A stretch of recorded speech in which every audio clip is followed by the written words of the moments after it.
अस्सलाम वालेकुम दोस्तों, तुसीं वेख रहे हो मेरा पंजाब टीवी। तो मैं तुहाडा मेज़बान मोहम्मद लतीफ़ खरल। दोस्तों सब तो पहले अपने चैनल करो सब्सक्राइब और नाल ही बैल आइकन करो प्रेस ताकि सारी नवी और बेहतरीन वीडियो का नोटिफिकेशन सब तो पहले तुहाडे वीरां तक पहुँचे, ताकि आसानी मेरे वीर वो वीडियो देख सकन सब तो पहले। दोस्तों रोजाना तराजी थोड़ा वीर तुहाडे वास्ते एक गाय की वीडियो लैके हाजिर है। इंशाअल्लाह उम्मीद करांगे वीरां साडी अज दी वीडियो पसंद आएगी। लोकेशन साडी तहसील आरीवाला, जिला पाकपत शरीफ। आरीवाला तकरीबन 7 तो 8 किलोमीटर के फासले ते खड़े जानवर दिखाने आ। बाकी गल्लां जेहड़ियां रूटीन के मुताबिक होणगियां मालकां नाल। ते जनाब कराओ हम जानवर दी तसल्लियां जी। दोस्तों मुकम्मल गाय का कद वीरां दे सामने, रंग नस्लजात वीर देख सकते हैं। छोटा छोटा सिंग लग्या है और माशाअल्लाह क्रॉस दे विच गाय है। काला सिया थान लग्या है, सोहना थान विरलां ते मुठ पर। ते मेरा ख्याल गालमन पहले नहीं है, पहला सुआ इन्हें सुना है। मूँह किवें खीरी है कि दोंदी हो गई है? दोंदी हो गई है, खीरी मैं वेखी नहीं। अच्छा वेखी नहीं तुसी, सही हो गया। माशाअल्लाह सोहनी बरीक वैड़ है, पत्थर वैड़ बिल्कुल वीर देख सकते। और माशाअल्लाह लिबास जिहड़ा है हाली सूण वाली है, तो सूण दे गालमन दिन भी लवेगी। लिबास जिवें अगे नूं है उस तरीके माशाअल्लाह लिबास इसका जिहड़ा है पिछे ते हाली वधर भी इंदे ढिले ने। भरावां दी करावांगे तसल्लियां। लैने देने मुकद्दर माशाअल्लाह वैड़ सोहनी नस्ल जात वाली। तो जनाब माड़ा इनू खोल के टोर के दिखाया जी, ताकि भरावां दी कराइए तसल्लियां कि जानवर टुरन फिरन दे विच भी बिल्कुल बेऐब है।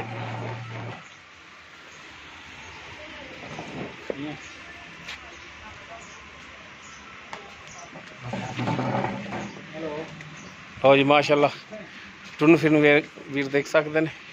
माशाअल्लाह हर टाइम बिल्कुल ठीक है। लो जी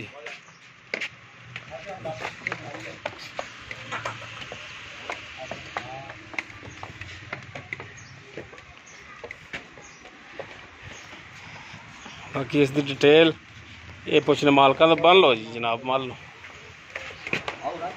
जी। दोस्तों बाकी डिटेल इसकी जी हुण लैने मालकां तो जी। पा मनीर की हाल ने जी? तबीयत से तो ठीक ने। अच्छा पा मनीर आप गाय जी दिखा रहे हैं कि नस्ल जात दे विच? साहिवाल क्रॉस है जी। साहिवाल क्रॉस विच विलायती का भी है इहदे च मेरे ख्याल। अच्छा तो घर दी है, व्यापार की तो है नहीं? व्यापार तो तुसीं करदे ही नहीं हो। ते पहला सुबह सुना इन्हें? पहला सुबह। ते किन्ने कुछ दिन लै जाएगी सूण दे विच? 3-4 दिन लैसे। 3-4 दिन लै जाएगी सूण दे विच मजीद। ठीक हो गया। अच्छा पा मनीर ये दसो कि थणा की गारंटी होगी अपनी? गारंटी होगी, पास करके देंगे थण। अच्छा थण पास करा के दोगे? ठीक हो गया। बाकी दुध तो जो हुण अल्लाह ताला दी ज़ात बेहतर जानदी कितना करे कितना ना करे। आपा केड़ा चाहिए? हाँ जी पहलन हैगी है। तो पा मनीर होने का जायज़ मुनासिब जो मकूल जो रेट है वह भी दसो हाँ भरावां नूं। 2,25,000। बाकी इस 2,25,000 को प्यार मुहब्बत थोड़ा बहुत करोगे? ठीक हो गया जी। जी दोस्तों पहला सवा सोना वैड़ ने साहिवाल का क्रॉस है, विलायती क्रॉस है। वीरां दे सामने वीर खुद भी नस्ल जात का अंदाज़ा ला सकते हैं। सूण दे 2-4 दिन लै जाएगी। थणा की गारंटी होगी, पास करा के देंगे मालक थण। दुध की कोई गारंटी नहीं। 2,25,000 डिमांड है। बाकी इंशाल्लाह इस दे विच भी प्यार मुहब्बत कमी पेशी होगी। अगर किसी वीर दे गाय पसंद आ जाती तो वीर नंबर पर रबता कर सकता है। 0321 57 29 251 व्हाट्सएप कॉल नंबर है। वीडियो अगर पसंद आए लाइक शेयर और कमेंट जरूर करें जी।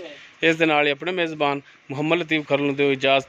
इंशाल्लाह बशर्ते ज़िंदगी मिलांगे एक नवी और बेहतरीन वीडियो नाल।